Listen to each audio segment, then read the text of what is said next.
global happenings today. We communicate, we analyze global news.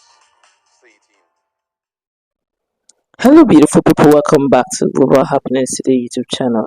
The level of insecurity and unrest, hunger, suffering, and starvation going on in the country called Nigeria is becoming so alarming that former governors, former presidents are beginning to speak up, and this is what they have to tell the President Bola Ahmed Tinubu, what to do, and the next generation, the new generation of leaders, what must be done now.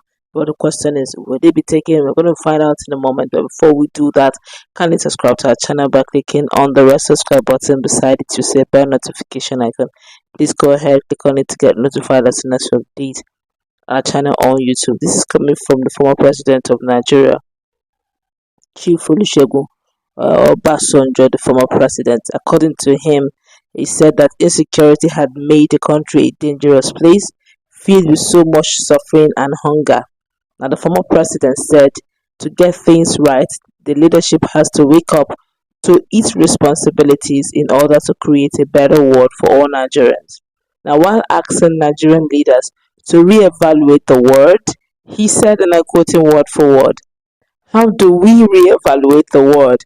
What do we do? Jesus Christ himself told us that in this world we would have troubles." I will give you 2 points. Wake up. We need a new generation of leaders, moral leaders, transformational leaders, and servant leaders. This new generation of leaders will lead by showing love. They will lead by showing and leading the re-evaluation and transformation team. He further said, Nigeria as it is now is volatile, uncertain, complex, ambiguous, and dangerous. We have resources in Africa. We have 70% of the world's copper. Japan has no mineral resources. Singapore is even worse, no resources at all. But whatever resources we have, if we are devoid of leadership, it won't get us anywhere. That is why leadership in Africa is very important. We can't create an Africa of hope. We can't create an Africa of prosperity, devoid of oppression and one of security, peace, and where leaders have vision, knowledge, and understanding. This way that we are going. Of course, there have been reactions to that. He said quite a lot of many other things, but these are the ones that really affect us as a people. Let me just quickly go through what Nigerians said. Of course, my colleague is in the house. This one here says the problem is Nigerians are not happy. Having old circle of politicians running us at every stage, and to have a new generation of leaders will be an issue. And the person here says Nigeria doesn't need young or new generation leaders, but it's in their need of conscience-minded people who can take the bulls by the horn. Another person here says, are you referring to young generation leaders like Yahya Bello? Abba? Another person says, after Tinubu, it's okay. Another person here says, and they will come from heaven. It's still from the caliber of the society we have groomed ourselves to be. What's your take on what the former president of Nigeria, my colleagues in the house, what's your take on what he's saying concerning the issue of leadership? All right, when it comes to the issue of leadership, I think what is most important is the mindset of Nigerians, the mindset of the crop of leaders that we have. Unfortunately, as we are talking, you can finger count how many of them can, stand up for the people right now. Most of the leaders, for example, look at the list of ministers that Tinubu has employed to work for him. How many of them are performing? Everybody looks at their pocket. It was so shameful that Garros Galolo had to come out, the chieftain of APC, to lambast the Minister of Agriculture for his zero performance, despite how difficult times have been. And the man has not done anything reasonable up to now. And Bola Ahmed Tinubu was talking about reviewing their performance and sacking them. We've not heard anything in that light.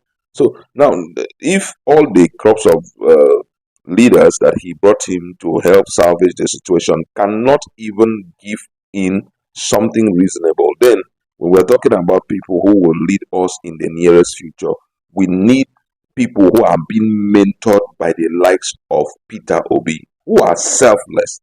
And the only way that selflessness can be maintained over time is to kill greed and to make that position very, very unattractive. We have seen what the senators are doing. They are not even helping matters. They can't restrain the hand of the executive. The same thing is happening at the state level. They can't restrain it. The local government area, none of them are doing anything to the benefit of the people. You see some local roads, in your street roads and all of them being bad. Doesn't mean a local government chairman cannot, you know, look at those roads and bring in people to fix it and all of that. We are not seeing it. The local farmers, some of them are into mechanized farming. How are they being helped? So you now see that from it's not just Bola Ahmed Tinubu alone. That's why when we're talking about leadership, it shouldn't just be Bola Ahmed Tinubu alone. We have to also look at the governors, look at the local government chairman, look at the senators, look at the judiciary. All of this must be taken into consideration. And the only way this can be fixed is for us to make number one the position very, very unattractive. See how we can also put up some very stringent laws that deals with the issue of corruption and zero tolerance to underperformance when it comes to any appointment someone is being given. There should be a scorecard which is being presented on a monthly basis, and then you give those guys time and say, if you can't perform up to this, I kick you out of office, another person come in. These are some of the things that will help. But if you're talking about waiting till the day that we will find some good crop of leaders that will lead this country, we are joking, because already corruption has come to stay and there's nothing anyone can do about it. Everybody believes that every opportunity they have to lead the country is a call to participate in the sharing of the national cake. And they will take it without any form of reservation. After all, we've seen what is happening today. Before now, people were being, dealt with on the grounds of misappropriating millions of naira. Today, we're talking about billions of naira. A single individual, Sarah Serika, his own case has been trashed, though he's still in court, but has not been there. But we see a man who had confiscated or misappropriated billions of naira. The same with other ministers and all of that.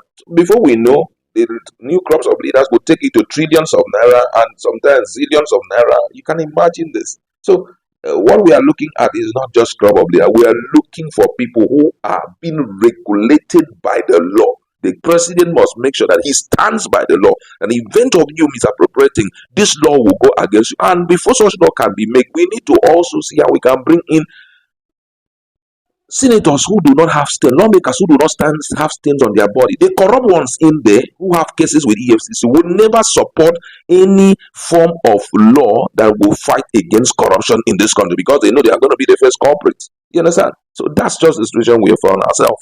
Oh, well, you've said it all. There's nothing to add. But of course, you have your own opinion. If you feel that you have contrary opinion to this, let's meet in our comment section. What's your take? What do Nigerians need? What does the country Nigeria need to take a hold of all the natural resources God had blessed her with and become a world power? Let's interact. Global happenings today. We communicate, we analyze.